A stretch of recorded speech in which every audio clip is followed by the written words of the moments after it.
رائے صاحب کون جیتا کون ہارا؟ سب سے پہلے تو آپ کو اور باقی سب لوگوں کو مبارک ہو. مجھے کیوں مبارک دے سب رہے ہیں؟ کو مبارک ہو نا کہ چلے یار ایک کیوس سے نکلے نا, ایک کیوس سے تو نکل گئے. اور جو آپ کہہ رہے ہیں نا کہ ہارڈ بارگین تھا, پیپلز پارٹی بہت سخت یا سٹف سٹانس لے کے کھڑی ہوئی تھی, ان کو پتا تھا کہ اور آپشن ہی کوئی نہیں ہے بھائی. جو ایک آپشن تھی سنی اتحاد کاؤنسل والی, وہ آپشن تو وائبل نہیں تھی, وہ ورکنگ میں نہیں آ رہی تھی. تو ایک ہی آپشن تھا کہ Peoples Party M Q M P M L N مل کر گورنمنٹ بننی. تو اس میں وہ میکسیمم کھینچنا چاہ رہے تھے کہ جتنا بھی زیادہ حصہ مل جائے, جتنا بھی اقتدار کا زیادہ شیئر مل جائے. ایونچولی آپ کو بھی پتا تھا, مجھے بھی پتا تھا کہ اگر آپشن ہی ایک یہ ہے تو ایونچولی گورنمنٹ فارمیشن میں تو جانا ہی جانا ہے انہوں نے. اور وہی ہوا کہ گورنمنٹ فارمیشن کی طرف وہ چلے گئے, وچ از ویری گڈ. کیونکہ کیوس جتنا ٹائم کم ہوتا جانا تھا اتنا کیوس بڑھتا جانا تھا. اسٹاک ایکسچینج کی آپ نے بات کی, پر کل صبح تو بلاول بہت اگریسو تھے, لیکن شام کو پھر کیا ہوا؟ شام کو پھر کیا ہو گیا؟ شام کو تو وہ چل کے نون لیگ کے پاس چلے گئے. ایک دن میں کیا ہو گیا؟ پھر ایک دن میں گھنٹوں میں, چند گھنٹوں کے. مجھے تو صبح کی گفتگو سے یہ لگا کہ اب نون والے ہی ان کے پاس جائیں گے, وہ نون والوں کے پاس نہیں جائیں گے. پھر ہم چل کے چلے بھی گئے, پھر وہ چل کے چلے بھی, charming man, handsome and charming man, پھر چل کے چلے بھی گئے, پرنس چارمنگ کو چلے بھی گئے, اور پھر الحمدللہ گورنمنٹ فارمیشن کی طرف بھی چلے گئے. اب یہ دیکھیں یہ اچھی خبر ہے نا کہ 1000 پوائنٹ اسٹاک مارکیٹ. نہیں کون جیتے؟ بلاول کی ٹرمز پہ ہوا, نون کی ٹرمز پہ ہوا. بلاول صاحب بھی بڑا اچھا شیئر لے گئے ہیں, پریزیڈنٹ لے گئے. جیے گا تیری زلف کے سحر ہونے تک. اچھا یہ بھی خبر ہے, اب اپریل ہے نا جی, تب دیکھیں گے. 2 مہینے رہ گئے نا, کوئی نا کمٹمنٹ. ابھی سینٹ کے انتخابات ہیں, پھر ووٹ آج کا دن دیکھیں. 5 سال کے لیے گورنمنٹ آتی ہے, آپ ایک جگہ پہ ویلچ کریں گے, آپ ایک جگہ پہ کمٹمنٹ فلفل نہیں کرتے تو پھر آگے پیپلز پارٹی کو بھی بہت ساری آپشن آ جائیں گے نا کمٹمنٹ فلفل نہ کرنے کے. نہیں آج جو ڈیل ہے ٹیبل میں, اس میں کون جیتا؟ ایز پر کہ جو ڈیل کے کمٹمنٹس ہیں, جو اس میں مندرجات ہیں, دیکھیں تو آئی تھنک دونوں کے لیے ون ون پوزیشن ہے, دونوں کے لیے ون ون پوزیشن ہے, ڈیموکریسی کے لیے ون ون پوزیشن ہے. میں ہمیشہ سے کہا کرتا ہوں کہ پازیٹیو پکچر بدلے سے لگ رہے ہیں آج آپ رائے صاحب. نہیں تو کیا یہ پازیٹیو چینج نہیں ہے کیا؟ اس میں کیا مجھے خوش نہیں ہونا چاہیے کہ جو الیکشن ہو گیا اس کے بعد گورنمنٹ فارمیشن ہو رہی ہے؟ مجھے نہیں ہونا چاہیے. بڑی اچھی بات ہے. تو کیا مجھے اس پہ یہ کہنا چاہیے کہ گورنمنٹ نہیں بننی چاہیے تھی, ان کو لڑنا چاہیے تھا مزید فردر؟ ایسا نہیں کہنا چاہیے تھا آپ کو؟ نہیں مجھے نہیں کہنا چاہیے تھا. اچھا ریزن کہ میں تو فرام ڈے 1 کہہ رہا ہوں کہ اگر آپ کو یاد ہو میں نے فرام ڈے 1 کہا تھا کہ یہاں پر ایک گولڈن چانس ہے, یا تحریک انصاف گورنمنٹ بنا لے, اور یا پھر جو دوسرے آئیں گے obviously انہوں نے تو بنانی ہے پھر, کیونکہ اور آپشن نہیں ہے. تھرڈ آپشن کیا تھی آپ کے پاس ٹیبل کے اوپر؟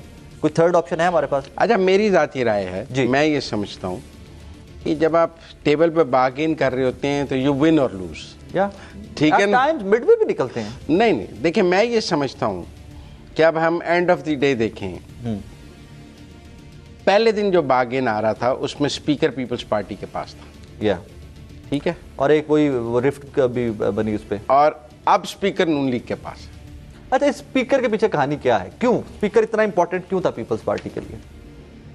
نون کے لیے کیوں امپورٹنٹ تھا کہ انہوں نے کہا اس پہ ایک ہی سوال, آئی تھنک اس کی جو کامن سینس بنتی ہے یا جو تشریح کریں تو یہ بنتی ہے کہ یار ہاؤس چلانا بڑا مشکل ہو جائے گا اگر پیپلز پارٹی کے پاس ہو, کل کو یہ ہمارے ساتھ بھی ہو, ہمارے مخالف بھی ہو, اسپیکر ان کا ہو.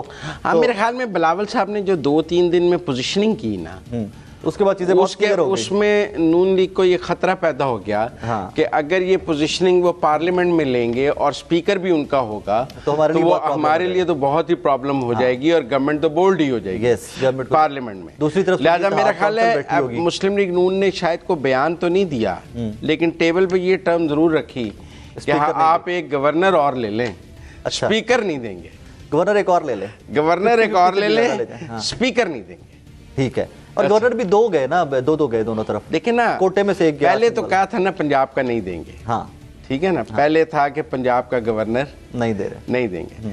پھر میرا خیال ہے مسلم لیگ نون نے یہ سوچا کہ پنجاب کی گورنری زیادہ امپورٹنٹ ہے یا اسپیکر قومی اسمبلی امپورٹنٹ؟ اسپیکر قومی اسمبلی آبویسلی ہر بندے کو پتا تھا کہ اسپیکر قومی اسمبلی امپورٹنٹ. تو چونکہ جو 2 دن میں بلاول صاحب نے پوزیشننگ لی, اس سے یہ ایک ڈاؤٹ پیدا ہوا کہ کل کو پیپلز پارٹی یہ پوزیشننگ کسی ایشو میں پارلیمنٹ میں لے لیتی ہے اور اسپیکر بھی ان کا ہو, اور ہو تو ہم گورنمنٹ تو وہاں بیچاری نمانی کسی پوزیشن میں پیپلز پارٹی لے بھی سکتی ہے. اچھا لے بھی سکتی, لہذا انہوں نے کہا کہ بھائی اسپیکر ہمارا ہو, تسی اور کسی چیز کے اوپر لے دے کر لیتے ہیں, ہم اسپیکر نہیں دیں گے. تو میرے خیال میں بلاول صاحب کی جو 2 دن کی پوزیشننگ تھی اس سے انہوں نے اسپیکر قومی اسمبلی لوز کیا.